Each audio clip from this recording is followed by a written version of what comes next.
Hey guys, welcome to Rapid Fire Rundown. Today, we're going to be continuing the discussion on cheap night vision accessories, which is something I want to get a lot further into. It's clearly something that you guys are really interested in based on my view count on a couple of my videos.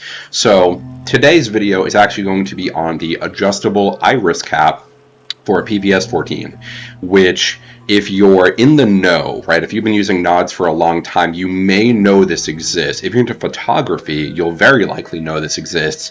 But many people in the night vision world, they just work with the inability to focus on long-range targets as well as closer targets. This is, for obvious reasons, incredibly beneficial. And it's a very cheap upgrade that, like I said, a lot of people just don't really know about. So that's why I'm here.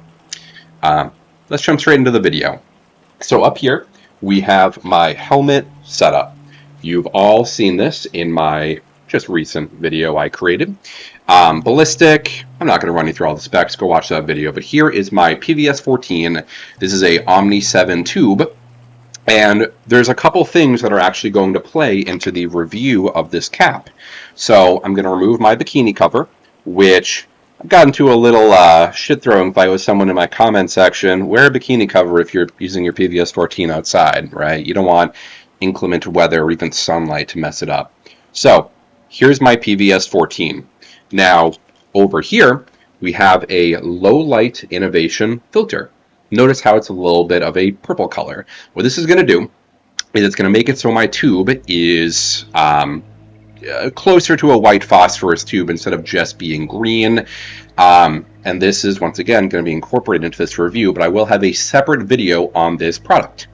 Now, on the flip side, right here is where we have that adjustable iris. And if you look really carefully, you're going to see that it is mostly closed. So I'm going to get this on my head for you guys first.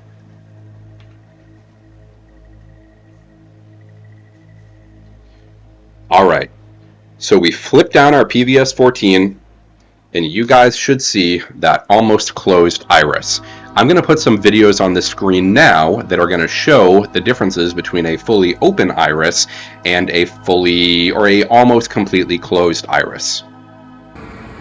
All right, so the first demonstration is we have that iris completely closed. So as far closed as it can possibly get.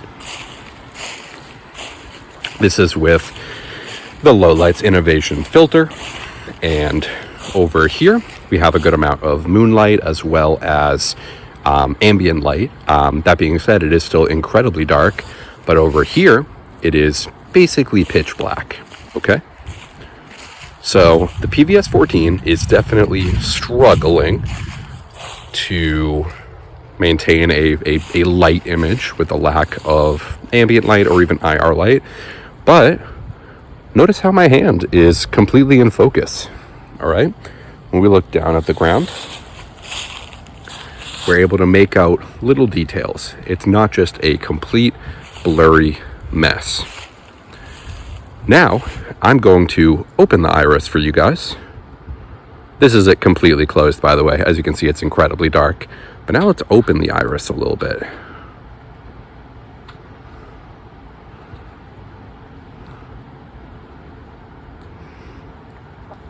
Now the iris is completely open. And this is probably what you guys were expecting when I walked out here with a PVS-14. You'd expect it that even though it is pitch black, how you'd still be able to, you'd still be able to see. It would still generate an image, okay? So completely open, but my hand up close is a blurry mess. Let's try to find a good in-between. Yeah, how about that? So it's a little bit darker, still very visible, still significantly better than the naked eye. But now look at my hand. It's a little bit better. And close, that pole isn't in focus, but if I move back a couple feet, now it's perfectly in focus. If I look down at my Crocs, kind of in focus, right? A lot better than a completely open iris. Now, if you have a weapon malfunction, you very likely aren't going to be able to clear that malfunction or assess it with this iris mostly open, but it'll still be a lot better. I'm just going to scroll through one more time for you guys. So iris completely open. Let's look back at this image.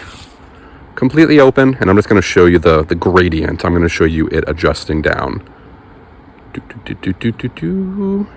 And pitch black, and there's nothing there. All right, back to the video.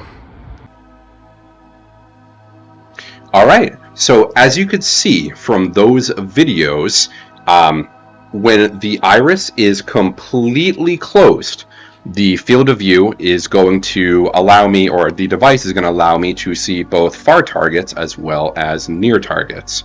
All right, and I'm not going to get into the science of it. There are better channels for that, but that's going to give me the ability to assess weapon malfunctions. It's going to give me the ability to look down at my terrain if I'm having a hard time navigating a very rocky environment and I need to see where my feet are going.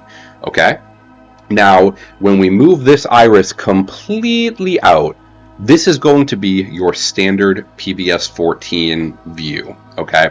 So if you run nods, you know that when you're looking at a target that is 50 feet away, or when you're setting up your nods for the night, you want to set your diopter and all your adjustments so that you have a perfectly clean image at your desired target. Let's say 75 meters, all right?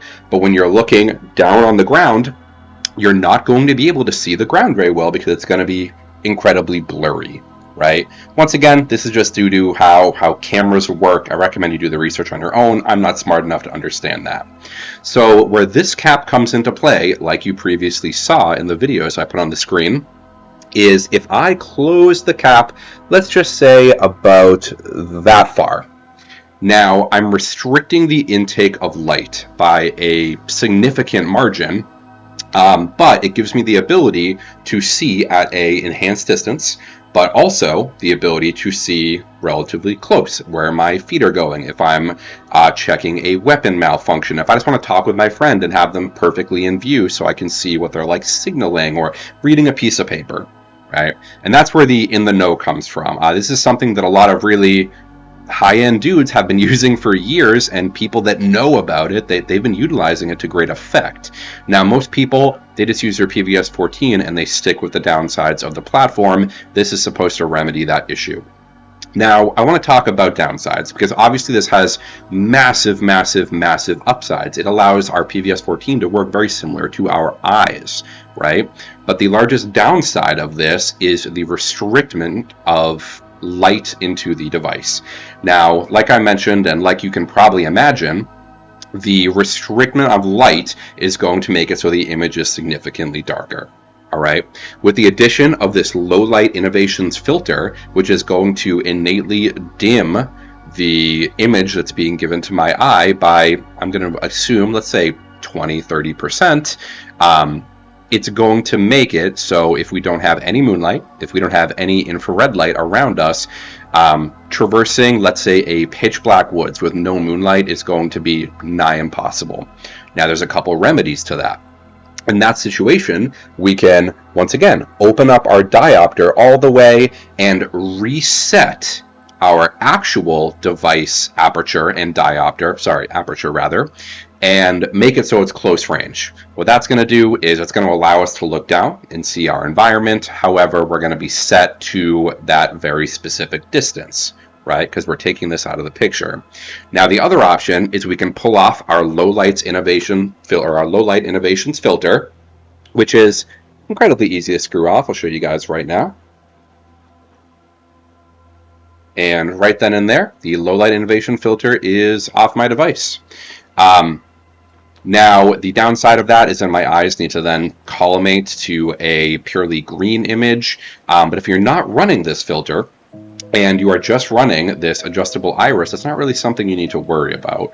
But just understand that if you don't have the correct illumination by the moon, or IR illumination, or an IR flare sent up, if that's what your SOP is, you are severely restricting the incoming light. Now, if you have adjustable gain when you are running this iris device, I personally recommend you probably just crank the gain through the moon. That's actually how I run my device most of the time. If you don't have adjustable gain, then just let your device do the work for you. But once again, the device may have a harder time trying to figure out the image, okay? So there are downsides to this, but there are so many upsides that I still recommend this product. Now, lastly, before we conclude this video, if for whatever reason you think this device is cumbersome or it's getting in the way or it's a sacrificial lens, right? So if this breaks, it just unscrews off the device. So if you do have any issues with it, it literally takes a couple seconds to completely remove, and then I'm back to my just plain stock PVS-14. Before we conclude the video, I'm going to put a link, or I'm going to put a screenshot of where I purchased this device for about $50 on eBay, but there are many other manufacturers on like AliExpress and people that just do this like a side gig. You can find them on Amazon. You can probably find them in camera stores if you find the correct size for it, because once again, this really is just from a camera, right? We're just putting camera accessories on our PVS-14. Okay. So if you have any experience with this, please comment down below. I'd love to hear about it. I am consistently updating this build, and this is a new tool in the toolbox of perfecting our ability to see at night, which is a superpower, and if you don't have it, you should. All right, so thanks for tuning into the channel. Like this video if you enjoyed it, comment down below, subscribe if you enjoy my content, and we're almost at 1,000 subscribers, so I'll see you guys in the next one.